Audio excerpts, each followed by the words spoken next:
ain't gonna do nothing but get yourself in trouble, bro. I have a restraining order on you. Call the police. That's my police.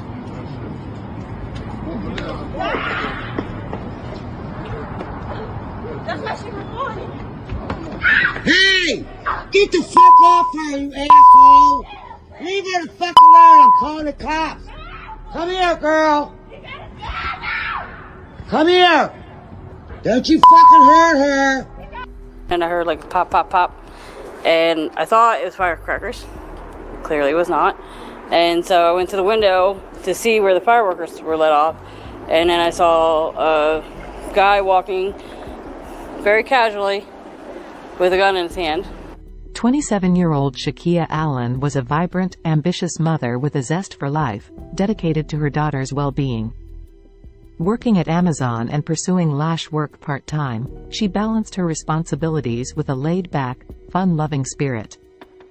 Her TikTok presence reflected her comedic side, a glimpse into her joyful personality. But the people whose house be like extremely dirty, do not keep saying that y'all be cleaning your house up every fucking day and it just be so dirty because y'all got kids, all this and that. Bitch, it's people out here with kids that actually have a clean house. Like, stop playing. Y'all sit there and do that shit for content. I'm not ready to keep hearing that. There's no way that your house really look like that for 1 or 2 days. Bitch, no. Y'all is throwing shit on the floor for content. Nearly 2 years ago, she relocated to Baltimore, Maryland, seeking new opportunities and growth. I want to know, is it a bad thing to like go through something and want to go through something alone? Like, is it wrong for you to be like isolated? Like, you don't get that? Like, you can't be isolated? Like, why do everybody make that seem like it's a problem to like want to go through something and deal with it alone? Why can't people just go ahead and be isolated?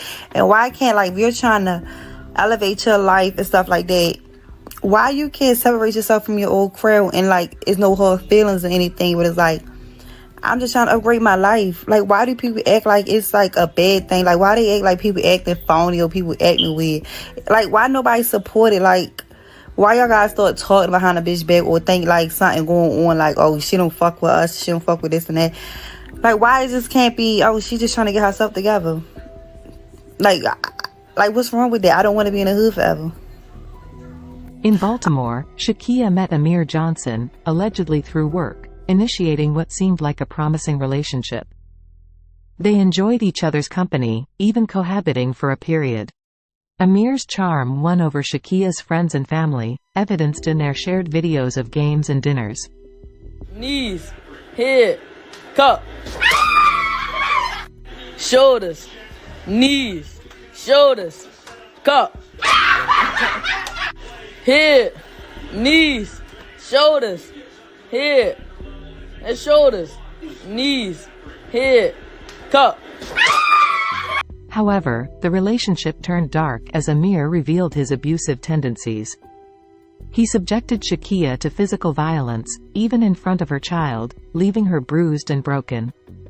Faced with intolerable circumstances, Shakia made the brave decision to leave, intending to sell her belongings, obtain a restraining order, and start anew. Yet, Amir's relentless pursuit shattered her plans. Despite her efforts to evade him, his threats materialized into a horrifying reality when he senselessly took her life in her own home, witnessed by horrified neighbors. Welcome to the American Crime Femicide channel. Please like, share, and subscribe for future uploads. On Sunday, April 21st, Amir showed up at Shakia's apartment armed with a gun. Despite her attempts to flee, he relentlessly pursued her every step of the way. As a neighbor began to film, capturing the harrowing final moments of Allen's life, she desperately cried out about having a restraining order, but it did nothing to deter Amir's violent pursuit. In a heart-wrenching scene, Allen ran across the parking lot, trying to escape, but she couldn't outrun him. Johnson caught up to her and callously shot her several times before callously fleeing the scene. Tragically, Allen succumbed to her injuries right there on the spot. A woman shot and killed outside an apartment complex in Parkville. It happened around 3 this afternoon in the 8500 block of Walther Boulevard. When officers arrived on the scene, they found the victim in the parking lot. They rendered life-saving measures and requested an ambulance, but the victim was pronounced dead at the scene. A woman who's lived in the complex for several years described what she saw and heard. We're not showing her face or giving her name for safety reasons. And I heard like pop, pop, pop. And I thought it was firecrackers. Clearly it was not. And so I went to the window to see where the fireworkers were let off. And then I saw a guy walking very casually with a gun in his hand. So was this a random shooting or was it targeted? Here's what police are saying. Neighbors did say that they heard a commotion out in the parking lot, so we believe that it was targeted, but more information will be learned throughout the investigation.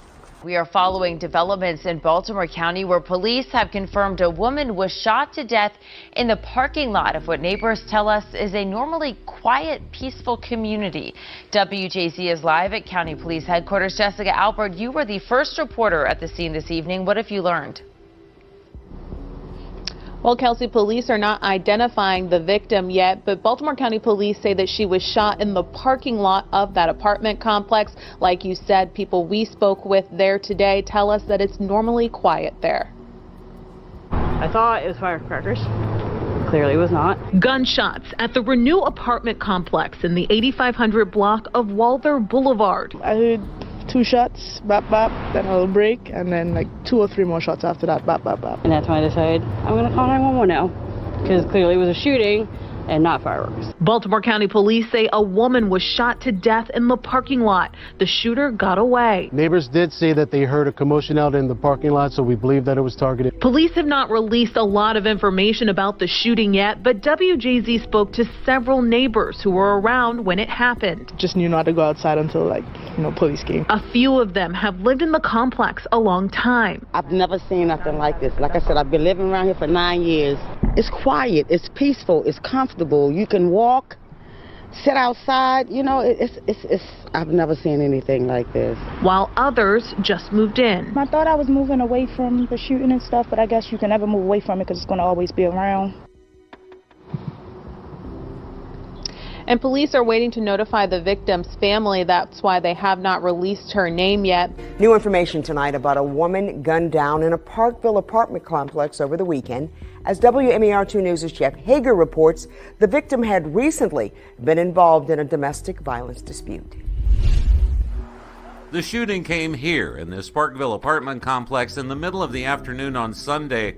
And after the shots rang out, the gunman didn't appear to be in a hurry to make his getaway. And I saw a guy walking very casually with a gun in his hand. By the time police responded, the damage had been done. When officers arrived, they located a female suffering from apparent gunshot wounds in the parking lot of the establishment. The victim was pronounced deceased here on scene. In the initial stages of the investigation, police said they didn't feel there was anything random about this shooting. They believed that the victim had been targeted. Police have now identified the victim as 27-year-old Shakeia Allen, and court records suggest that in recent months, police had been to her former home on Bayberry Road for multiple domestic disturbances. In late February, police responded to a report that her ex-boyfriend had assaulted her while she was trying to move her things out of the home. When they arrested him the next day, he surrendered a handgun that he had holstered inside his waistband. While police still haven't named a suspect in her murder, just last week a hearing for a protective order involving both parties was dismissed when they both failed to appear in court. Amir remains at large as authorities continue their search for him. Unfortunately, even if Allen had obtained the restraining order, Johnson may have still committed this heinous crime. The murder of this young woman has sparked widespread outrage, with many, particularly within the black community, vocally opposing calls to defund the police and instead advocating for increased policing in our communities.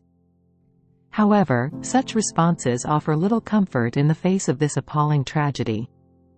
Now, Allen's devastated family and friends are left to grapple with profound sorrow and unanswered questions, as her final moments are broadcasted for the entire world to witness.